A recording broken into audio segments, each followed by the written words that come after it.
Thank you. Thanks for having me. Thanks for all you guys do.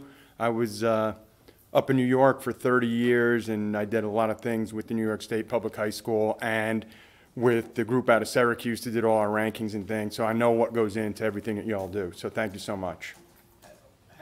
You've come a long way, too. How did you get to Gulf Shores? Yes, sir. A little bit of a story, and I'll try to keep it as short as possible. I hit retirement age up in New York. Would have still been coaching, except that my youngest son was playing down at Birmingham Southern College.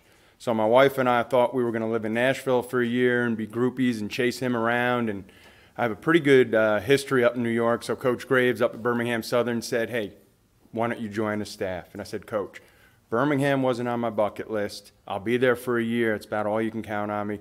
Finished year 3. Ian, my youngest, he wound up going overseas to play after he finished at Birmingham Southern, and now he's with me at Gulf Shores. So we're coaching together, so that's pretty special right there.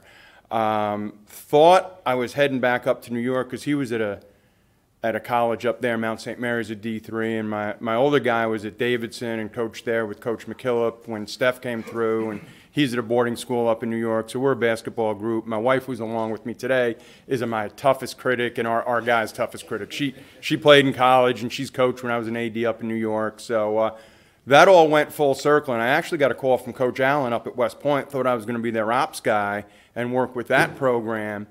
And Coach Blake called on a Monday morning at 6:30 a.m., and the phone rang, and I had sent a few things out and a couple connections with Gulf Shores, and he said, "Why does a guy from New York want to come down to the beach?" I said, "Coach, I'm retired from New York. I have a pension.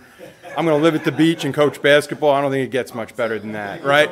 Right? I'm living on a golf course right now, so it's a pretty good situation."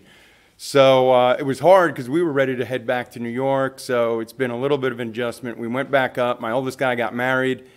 We're back down for that June 3-week window where we can actually get with the guys and go, and here we are. So I'm glad to be here. Coach Blake has been phenomenal with us. Dr. Aiken has been phenomenal. Miss Veazey. Everything that Coach Sexton said, I feel the same way. I think it's an opportunity. It's a new beginning. And how many times do you get a new beginning with the school district?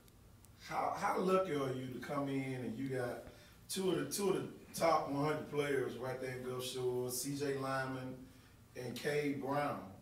I don't know the leadership or anything, but talk a little bit about those two guys and so forth, and the other crew. It's plenty of talent down there in Gulf Shores. Telling me something I don't know, then I'm good. It's been all about culture and developing culture and creating culture. If you saw my teams up in New York, we were a suburban team just outside of the city, but we played urban basketball. We'd walk into a gym and coaches would say, "Guys, you're in the wrong place. You the golf team, you the tennis team. What team are you?"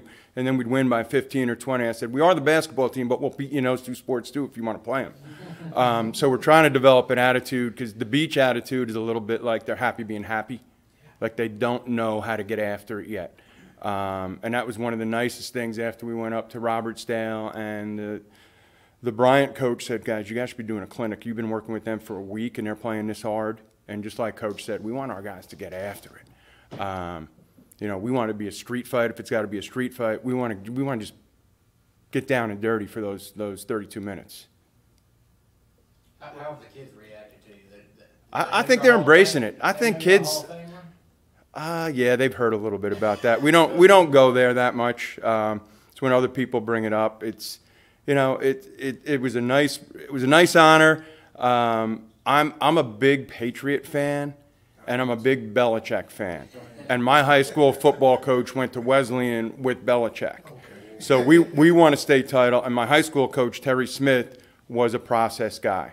So I am a process guy with basketball. We're learning how to put our socks on, how to walk on and off the court, all those kinds of things, back to John Wooden and teaching them all those things. So it's a process. We're at a good point right now. They've accepted it. We got a good situation with our strength set up, with athletic period.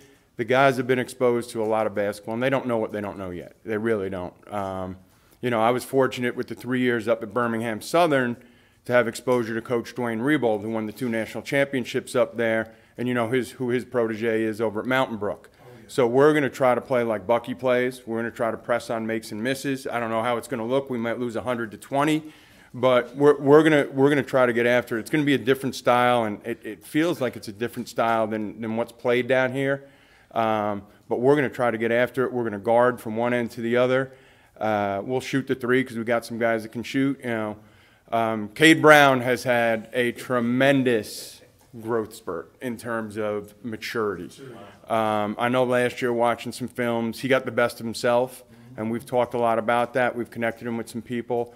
I've heard nothing but great things through the building. He's doing really well in classes.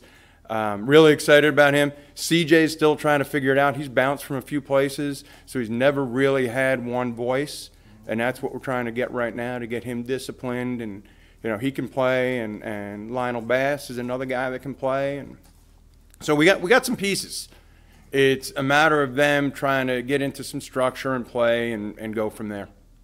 Well, Coach, and I'm glad you touched on that, because my question was, what was your coaching philosophy? But you just went spilled the mill on that. But I will go back to academics. That's, and KTT, that's one of my pet peeves about academics.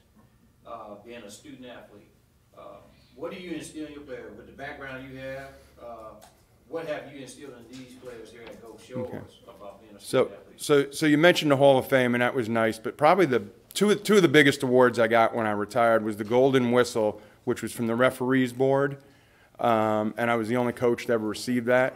So I got after referees, but they had to respect that I knew what I was doing, and that was a big award. But the other thing I did was, we had a coaches association up there, and I started a 3-pronged award called the Court of Excellence, and it included citizenship in the community, academics, and basketball on the court.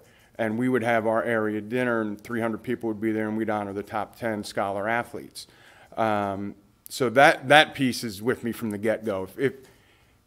If you can't be trusted with the little things, and academics aren't a little thing, but in terms of, if you can't get to class, sit up front, ask questions, take notes, you're not going to be a great basketball player, because you are what you are. You can't change from one to the other.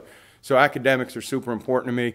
Obviously my 2 boys, one went to Davidson and got a Davidson education, one went to Birmingham Southern, got a great education there as well.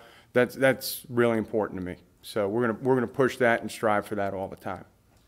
What are you looking forward to most on Monday, when everyone, the whole state is able to start their first official day of practice without small group sessions, but you having everyone that's available in the gym, whether that be your freshman, JV, or varsity teams?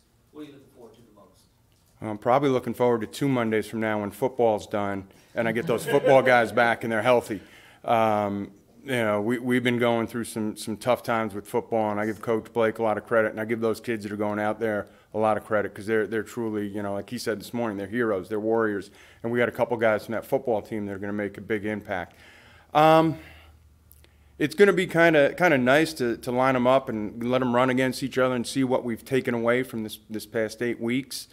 What we look like in our opener against Fairhope is going to be a lot different than where we are when we get to the area games. And like I said, it's a process.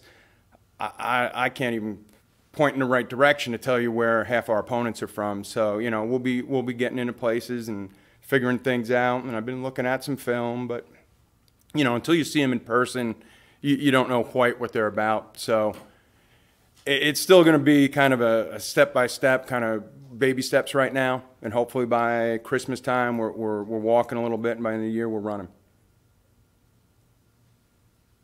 All right, Coach. Great.